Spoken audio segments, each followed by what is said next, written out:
ये है ताज media group और आप देख रहे हैं ताज न्यूज, आईना सच का।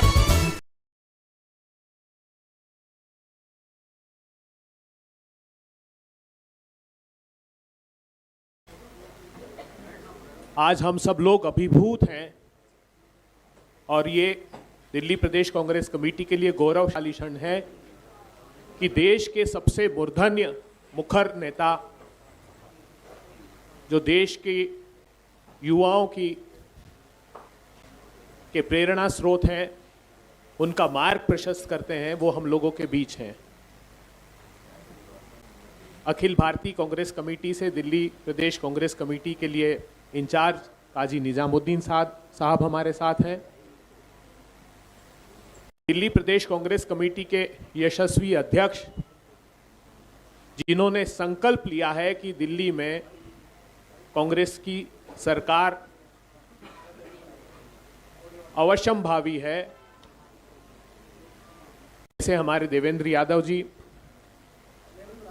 दानिश अबरार साहब जो सचिव हैं, जो बीते कई दिनों से दिन रात एक किए हुए हैं कि हम दिल्ली वासियों को एक प्रशस्त मार्ग दे सकें।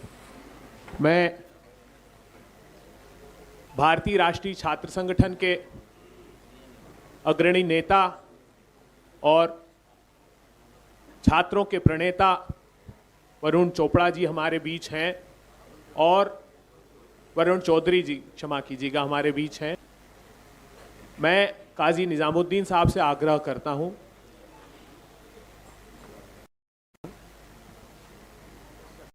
अक्षय लाकड़ा जी यूथ कांग्रेस से, वो भी हमारे बीच हैं।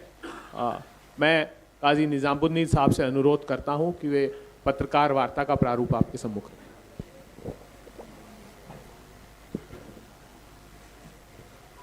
धन्यवाद अभय जी।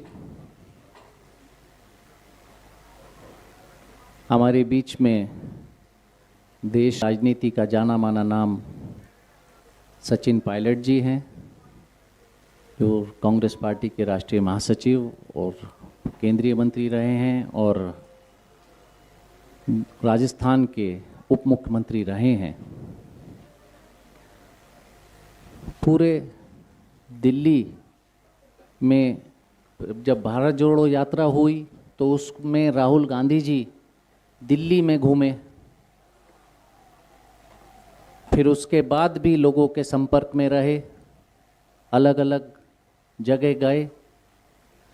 दिल्ली न्याय यात्रा हुई तो दिल्ली के प्रदेश अध्यक्ष आदरणीय देवेंद्र यादव जी दिल्ली में लगभग दिल्ली के हर कोने से वो यात्रा निकली, लोगों से संवाद स्थापित किया और संवाद स्थापित करने के बाद जो निकल कर आए, उन्हीं के आधार पर कांग्रेस पार्टी अपनी घोषणाएं कर रही है। तो निष्कर्ष में ये निकला कि भारतीय जनता पार्टी की मोदी सरकार ने जो केंद्र सरकार द्वारा बनाई गई नीतियां हैं वो, और आम आदमी पार्टी की दिल्ली राज्य की सरकार की नीतियां, दोनों नीतियों ने युवाओं की कमर तोड़ रखी है, बेरोजगार। और ये तकलीफ युवाओं की, बेरोजगारों की कांग्रेस पार्टी महसूस करती है और उसी की कड़ी में अब जो आने वाला 5 तारीख का चुनाव है, उसके लिए कांग्रेस पार्टी अपनी तीसरी गारंटी युवा बेरोजगारों के लिए लेकर आ रही है। तो जिसके लिए आज हमारे बीच में एक युवाओं के राजनीति में प्रतिनिधित्व कर रहे सचिन पायलट जी मौजूद हैं। तो उस घोषणा को, क्योंकि कांग्रेस पार्टी पर जनता विश्वास करती है, नेतृत्व पर कांग्रेस पार्टी के राहुल गांधी जी पर विश्वास करती है। सचिन भाई, सभी हमारे पार्टी के लोग जो कहते हैं वो करते हैं और कांग्रेस पार्टी जो कहेगी उसको पूरा करेगी अगर कांग्रेस पार्टी की सरकार बनती है। तो आज इस घोषणा के लिए जा रहे हैं। और दिल्ली राज्य छोटा है लेकिन देश की राजधानी है। यहाँ के विधानसभा चुनाव महत्वपूर्ण चुनाव हैं। और इन चुनावों के अंदर कांग्रेस पार्टी के तमाम नेता कार्यकर्ता पूरी ताकत के साथ सभी विधानसभा क्षेत्रों में अपना काम जिम्मेदारी से निभा रहे हैं। जैसा कि काजी साहब ने बताया, हमारी पार्टी ने देवेंद्र यादव जी की जो यात्रा करी और लाखों लोगों से बात करने के बाद जो दिल्ली के क्षेत्र के यहाँ के जो रहने वाले नागरिक हैं, मतदाता हैं, उनकी भावनाएं, उनकी समस्याएं, उनकी पीड़ाओं को देखा, सुना, समझा और बहुत अध्ययन के बाद और नाना प्रकार के विशेषज्ञों के साथ चर्चा करने के बाद हम लोग जनता के सामने कुछ गारंटीज को पेश कर रहे हैं। और आज महान विचारक विवेकानंद जी की जयंती है, जो युवाओं के प्रेरणा सूत्र थे। युवाओं की पीड़ा पूरे देश में है और दिल्ली उससे अलग नहीं है। दिल्ली में हमारे नौजवानों के साथ उनके भविष्य के लिए हम लोग क्या कर सकते हैं, इस पर जो राज कर रहे हैं लोग, चाहे वो दिल्ली की राज्य सरकार के लोग हों, केंद्र की सरकार के लोग हों, ना तो उनका ध्यान उस तरफ गया है, ना उनकी मंशा है। और लंबा मौका देने के बावजूद भी दोनों सरकारें, राज्य और केंद्र, इस बिंदु को छूने से परहेज करते हैं। इसलिए हम लोग अपनी पार्टी का पक्ष रखेंगे। लेकिन दिल्ली के अंदर इतिहास गवाह है, जब जब कांग्रेस की सरकार यहाँ पर, जितने भी बड़े बड़े शहर दिल्ली के हैं, चारों मेट्रोज हैं, मुंबई है, कोलकाता है, चेन्नई है और दिल्ली, आप दिल्ली को देखेंगे, यहाँ का जो इंफ्रास्ट्रक्चर रहा, यहाँ की जो मूलभूत सुविधाएं थीं उस समय की, जब रखी गई थी, जब विकास हुआ था, पूरे देश में लोग दिल्ली के विकास को अग्रिम मांगते थे। कांग्रेस सरकारों में, शीला जी के राज में जो डेवलपमेंट यहाँ पर हुआ, बिना टकराव के, बिना विवाद के, संपूर्ण ताकत के साथ पूरी सरकार ने यहाँ पर दिल्ली को विकसित किया था। पिछले कुछ सालों में यहाँ का जो वातावरण है वो सिर्फ यहाँ तक सीमित रह गया, किस पे आरोप लगाऊं, किसका बचाव करूं, किस पे कीचड़ उछालूं।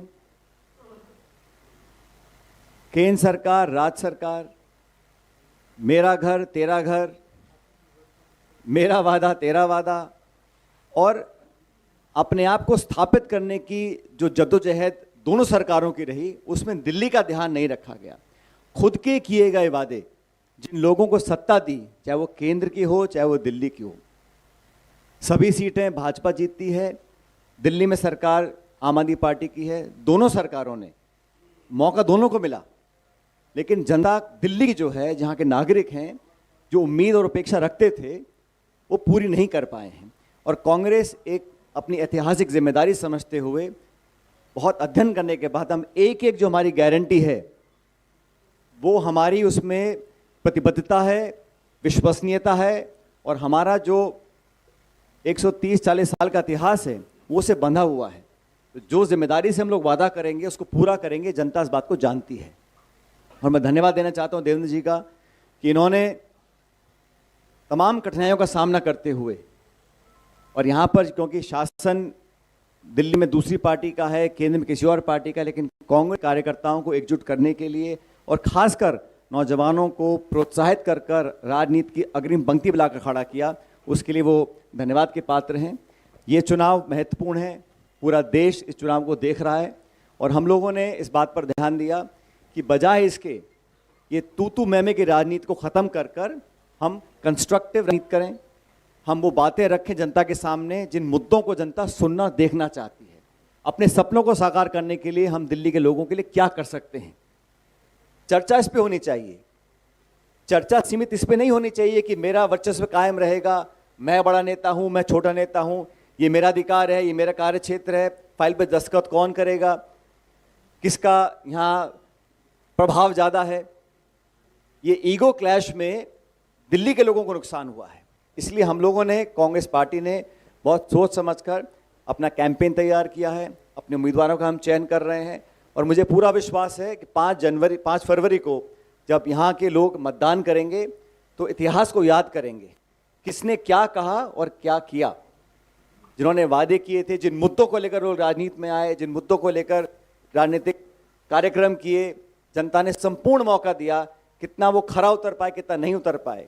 और वो लोग जो यहाँ केंद्र में देश भर में शासन करते हैं, उनकी नाक के नीचे यहाँ पर जनता ग्रस्त है, चाहे प्रदूषण हो, चाहे बेरोजगारी हो, चाहे महंगाई हो, चाहे नाना प्रकार की दिक्कत हैं, उनको पूरा करने में या तो उनकी मंशा नहीं थी या फिर अपनी खुन्नस में, अपने खुंदक में यहाँ के लोगों को वो दंडित करना चाहते थे। ये जनता समझ चुकी है। हम लोगों ने निर्णय लिया है कि अगर जनता कांग्रेस को अपना आशीर्वाद देती है तो हमारी प्राथमिकताएं बहुत सारी हैं, लेकिन नौजवानों के प्रति विशेष रूप से राहुल गांधी जी, खड़गे जी, हम सब ने निर्णय लिया कि हम सबको दिल्ली में रहने वाले जो हमारे साथी हैं, जो नौजवान हैं, जो शिक्षित हैं और जो रोजगार के अभाव में दर दर भटक रहे हैं, उनको साधने के लिए, उनको प्रोत्साहन देने के लिए, उनको संबल देने के लिए सरकार का कुछ दायित्व होता है। और मैं हमेशा कहता हूं, सरकार का जो पैसा खर्च होता है, एक एक रुपया सरकार खर्च करती है, किसी के जेब से नहीं जाता, जनता का पैसा होता है। तो उसको खर्च करने के लिए बहुत सोच समझ के हमको अपना नीति निर्माण करना चाहिए। इसलिए हमको लगा कि प्राथमिकता नौजवानों को, क्योंकि नौजवान अगर फ्रस्ट्रेट होगा, अगर वो हतोत्साहित हो जाएगा, तो ये दिल्ली के लिए अच्छी बात नहीं है, देश के लिए अच्छी बात नहीं है। तो हमने निर्णय लिया है, हमारी पार्टी ने निर्णय लिया है और मुझे बड़ी खुशी है कि इस गारंटी को आज जनता के समक्ष रखने के लिए पार्टी ने मुझे आदेशित किया है। और मैं आप सब के माध्यम से दिल्ली के लोगों को बताना चाहता हूं कि हमारी सरकार बनने के बाद हमने निर्णय लिया है, जो भी दिल्ली का निवासी मतदाता शिक्षित होगा, लड़का लड़की, और वो बेरोजगार होंगे, उनको हम 1 वर्ष तक, और हम चाहते हैं हम उनको ताकत दें ताकि अपने जीवन को सुधार सकें। हम लोग सरकार बनने के बाद हर शिक्षित बेरोजगार व्यक्ति को 8,500 रुपये प्रति माह का उसको हम आर्थिक मदद देंगे 1 साल के लिए। लेकिन ये मदद सिर्फ आर्थिक नहीं होगी, हमारी कोशिश ये रहेगी कि हम उन लोगों को उस क्षेत्र में अब्जॉर्ब करवाएं जहां उन्होंने ट्रेनिंग या पढ़ाई करी है। कंपनियों के माध्यम से, फैक्ट्रीज के माध्यम से, संगठनों के माध्यम से, उनके माध्यम से 8,500 रुपये प्रति बेरोजगार शिक्षित नौजवान को हम देंगे। और हमारी कोशिश रहेगी कि हम दिल्ली में जो उद्योग हैं, फैक्ट्रीज हैं, कंपनीज हैं, उनके माध्यम से वो पैसा दें ताकि वो लोग, अगर उनको आर्थिक मदद मिले, उसके लिए वो काम कर सकें, अपनी स्किल सेट्स को बढ़ा सकें, अपनी कार्यकुशलता को और विकसित कर सकें, ताकि 1 साल समाप्त होने के बाद वो अपने आप उस क्षेत्र में अब्जॉर्ब हो सकें।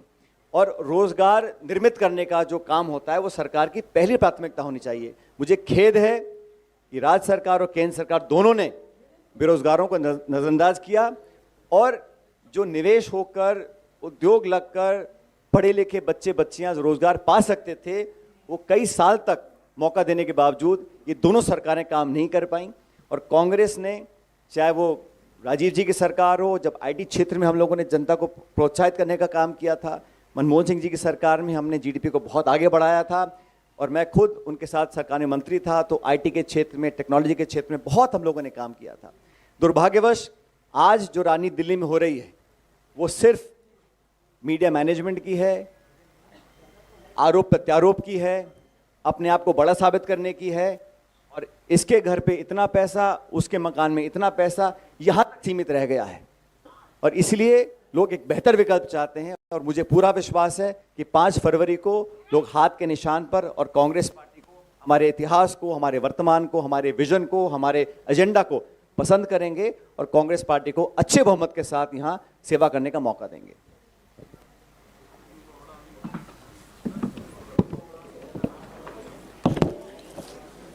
इस योजना का नाम, जैसा आप सब अभी देखेंगे, युवा उड़ान योजना के नाम से इस स्कीम को हम लोग लॉन्च कर रहे हैं।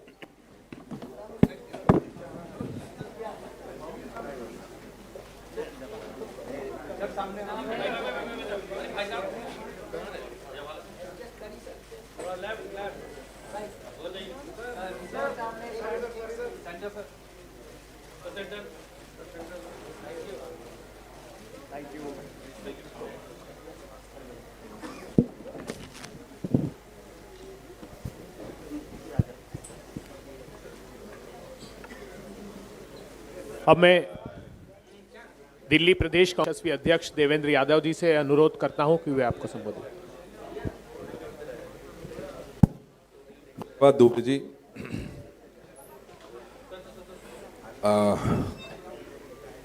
मैं इससे पहले कि अपनी बात शुरू करूं, मैं सभी देशवासियों को स्वामी विवेकानंद जी की जिसे हम राष्ट्रीय युवा दिवस के रूप में मनाते हैं, उसकी शुभकामनाएं आप सभी को और पूरे देशवासियों को देना चाहता हूं। और राष्ट्रीय युवा दिवस के मौके पर हमारे बीच में माननीय सचिन पायलट जी, जिन्होंने अभी अभी युवा उड़ान योजना का विधिवत रूप से इसकी लॉन्चिंग की, उसके लिए मैं भाई सचिन पायलट जी, जो हमारे ऑल इंडिया कांग्रेस कमेटी के जहां महासचिव के रूप में काम करते हैं, वहीं राजस्थान प्रदेश के पूर्व उप मुख्यमंत्री रहे और बहुत से युवाओं की मैं समझता हूं कि इनसे प्रेरणा लेकर बहुत सारे ऐसे युवा हैं जो कहीं ना कहीं राजनीति से दूरी बनाते थे। भाई सचिन पायलट जी को प्रेरणा स्रोत मानकर बहुत सारे युवाओं ने राजनीति में भी कदम रखा और अपने जीवन को एक दिशा देने का काम किया।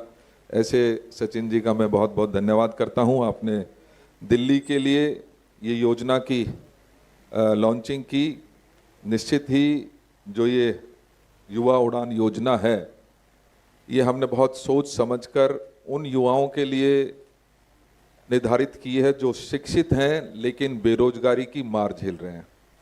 हम और आप अच्छी तरीके से जानते हैं कि पिछले सालों में देश में लगातार जहां महंगाई बढ़ी है, वहीं बेरोजगारी आज चरम तक पहुंच चुकी है और कहीं ना कहीं इस बेरोजगारी की मार झेलते हुए हमारे दिल्ली के युवा खास तौर पे जहां बेरोजगारी की मार झेलते हुए नशे की ओर भी आकर्षित हुए हैं और ये बड़ा कारण है कि आज दिल्ली में नशाखोरी बहुत ज़्यादा बढ़ गई है। ऐसे युवाओं को एक दिशा देने के लिए युवा उड़ान योजना का कार्यान्वयन किया जा रहा है। कांग्रेस की तरफ से ये गारंटी दी जा रही है कि वो हर महीने ऐसे युवाओं को जो शिक्षित हैं लेकिन बेरोजगार हैं, उनको 8,500 रुपये प्रति महीना देने का काम 1 साल तक करेगी। साथियों, मैं ये बात पुनः दोहराना चाहता हूँ कि ये 8500 रुपया सरकार वहन करेगी, लेकिन हमारी ये कोशिश रहेगी कि जो युवा इसमें रजिस्टर्ड होगा उसको हम उसके स्किल के अनुसार, जो हमारी प्राइवेट कंपनीज हैं, जो उन पे इनको एब्जॉर्ब करने की कोशिश करेंगे और जहां इनका स्किल का डेवलपमेंट उसके अनुसार होगा, वहीं मुझे लगता है कि वो आने वाले समय में उसमें ही उसी कंपनी में या तो एब्जॉर्ब हों या उनकी स्किल जो लेवल है वो बढ़ने के पश्चात वो अगर अपना काम शुरू करना चाहें, हमारी मदद काम करेगी। साथियों, 10 साल से पहले तो एक मजबूत दिल्ली, एक सुंदर दिल्ली, एक बढ़ती 10 साल पहले तक आदरणीय शीला दीक्षित जी के नेतृत्व में हमने देखी। आज उस वर्ल्ड क्लास सिटी की हालत अगर मैं 3 शब्द में कहना चाहूँ तो एक नेस से जूझ रही है, जो लॉलेसनेस से जूझ रही है और वहीं जॉबलेसनेस से भी जूझती हुई नजर आती है। आज जरूर से भी जूझती हुई नजर आती है। आज जरूरी है कि ऐसे समय में हम युवाओं को एक डायरेक्शन दे सकें और उसी की एक ये पहल है।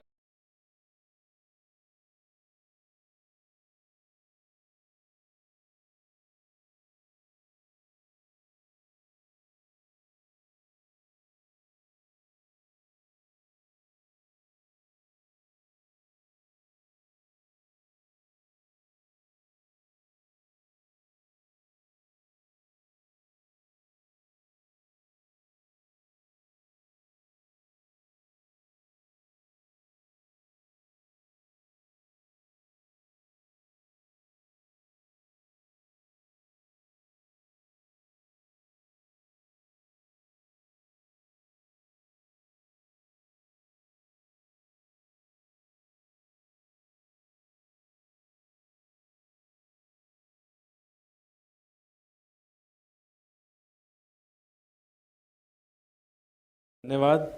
और खास तौर पर मैं जो कांग्रेस पार्टी के जनरल सेक्रेटरी हैं सचिन पायलट जी, जिन्होंने आज ये युवा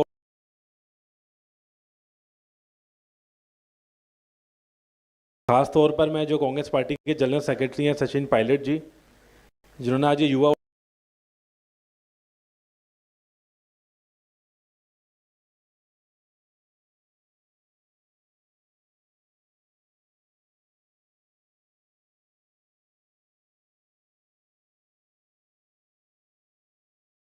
का एक तरीके से मैं बोलूँ नया दिल्ली में आगाज की दिल्ली के अंदर देश के प्रधान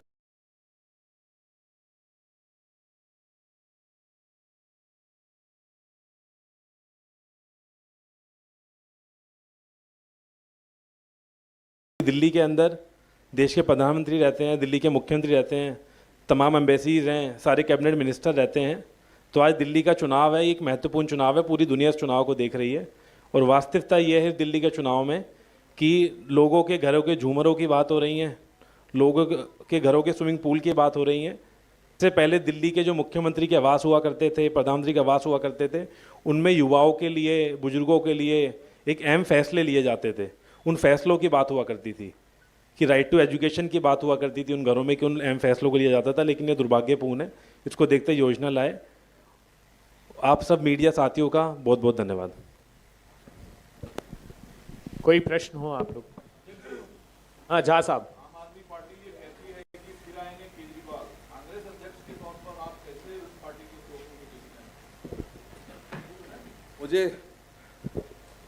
मुझे लगता है कि ये जो स्लोगन है ये कहीं ना कहीं जो तिहाड़ जेल है उससे जुड़ा हुआ है। तिहाड़ जेल पुकार रहा है कि फिर आएंगे केजरीवाल, और निश्चित ही मुझे जिस तरीके की इनकी हरकतें हैं उससे ये बात तय लगती है कि केजरीवाल जी जरूर पहुंचेंगे तिहाड़ जेल। मेरा सवाल सचिन पायलट जी से है और आपसे भी है कि आम आदमी पार्टी दिल्ली में फ्री बिजली और फ्री पानी की बात कर रही है।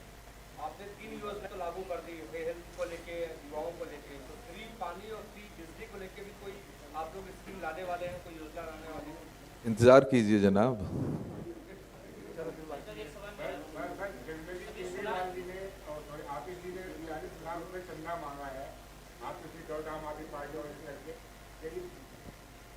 और भी कई लोग आ गए हैं चंदा मांगने के लिए। 40 लाख रुपए की बात रखी है उन्होंने, 40 लाख रुपए पार्टी इलेक्शन लड़ने के लिए हमें मदद करें। मुझे हंसी आती है क्योंकि कल ही हमने सोशल मीडिया पे एक रिपोर्ट देखी है सीएजी की, और उसमें लगभग 2000 करोड़ रुपए का घोटाला साहब सामने आया है।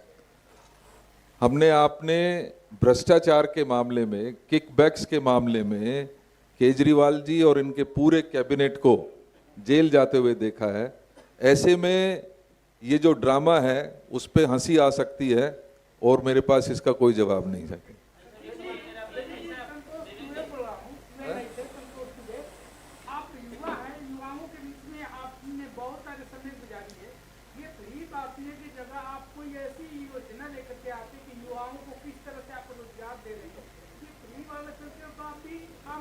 माफ कीजिएगा, इसमें आप समझ लीजिए ये फ्री कुछ नहीं है। हम लोग ये आर्थिक मदद देंगे उन शिक्षित बच्चे बच्चियों को जो किसी कंपनी, फैक्ट्री, संगठन में अपना गुण और कार्यकुशलता दिखाएंगे, उनके माध्यम से उनको पैसा मिलेगा। ये घर बैठे पैसा देने वाली स्कीम नहीं है। ये भाई अगर कोई फैक्ट्री कहीं बिल्कुल नहीं लग पाती है किसी की नौकरी तो सरकार जिम्मेदारी लेती है, लेकिन हम प्रोत्साहित कर रहे हैं रोजगार उत्पन्न करने वाले जो संगठन हैं, फैक्ट्रीज हैं, कारखाने हैं, इंडस्ट्री है, कि वहाँ पे आप कंपनीज में काम करिए और हम लोग आपको मदद करेंगे। तो हम वाया कंपनी देने की कोशिश करेंगे। ये घर बैठे लोगों को भत्ता देने वाला स्कीम नहीं। हाँ, गारंटी है अगर कोई ऐसा व्यक्ति इसको कहीं किसी फैक्ट्री, कंपनी, धंधे में अब्जॉर्ब नहीं कर पाते हैं तो हम वहन करने को तैयार हैं, लेकिन ये प्रोत्साहन है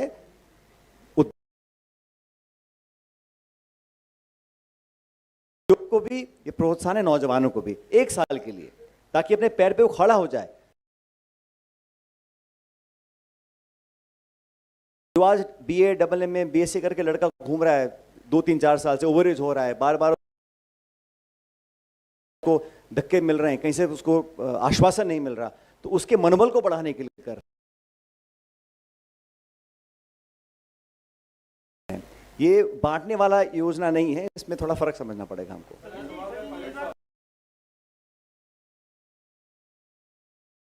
प्रधानमंत्री जी ने ऐसी योजना बजट में रखी थी कि 500 कंपनियां चुनेंगे और युवाओं को वहां पर भी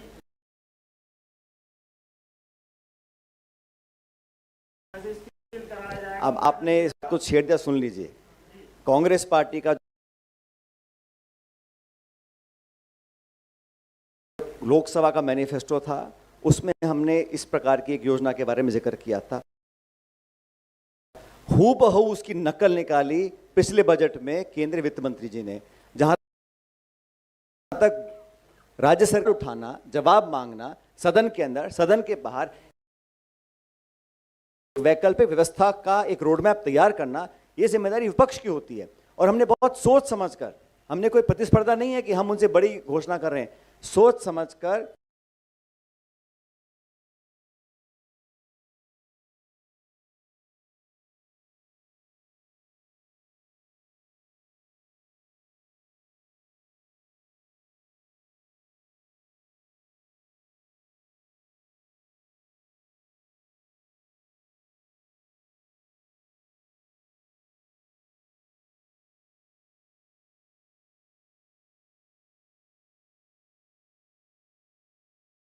बिल्कुल टारगेटेड इंटरवेंशन, जहां गवर्नमेंट का एक हेल्प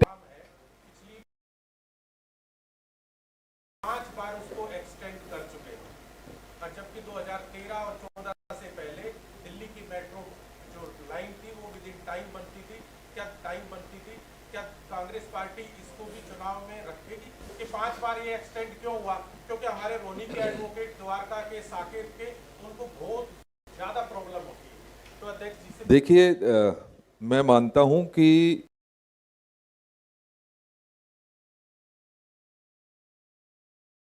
दिल्ली में आदरणीय शीला जी की जो 15 साल की आदरणीय शीला जी की जो 15 साल की सरकार थी, उसने दिल्ली को एक वर्ल्ड सिटी बनाने में बहुत सिस्टमैटिक तरीके से बनाने में बहुत सिस्टमैटिक तरीके से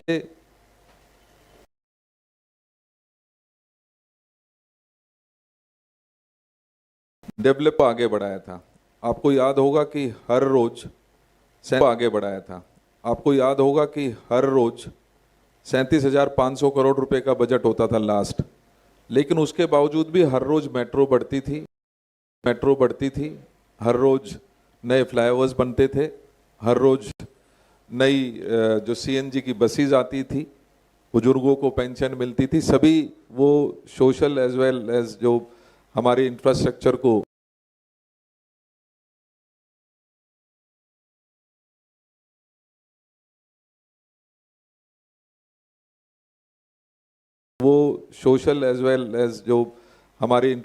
को हर रोज नई आयाम छूने का उस समय काम किया था।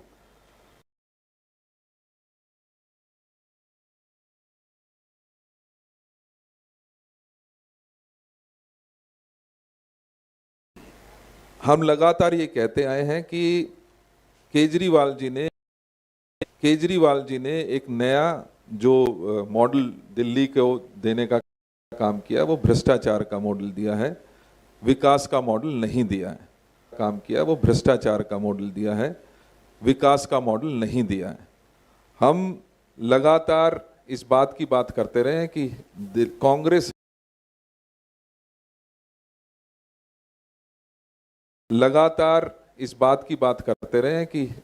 कांग्रेस हमेशा वर्गों को साथ लेकर चलना चाहती है, सब वर्गों को उचित प्रतिनिधित्व देना चाहती है, और विकास की जो डोर कहीं ना कहीं रुक गई है उसको आगे बढ़ाने का हम काम करेंगे। राजस्थान जो है, दिल्ली NCR की भी, जब यूपीए सरकार के दौरान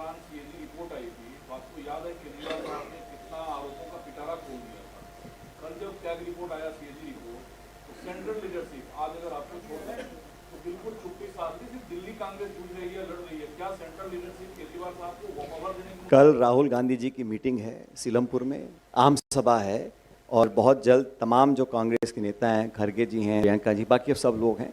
दिल्ली का चुनाव कोई एक व्यक्ति एक नेता नहीं लड़ रहा है, पूरा संगठन लड़ रहा है।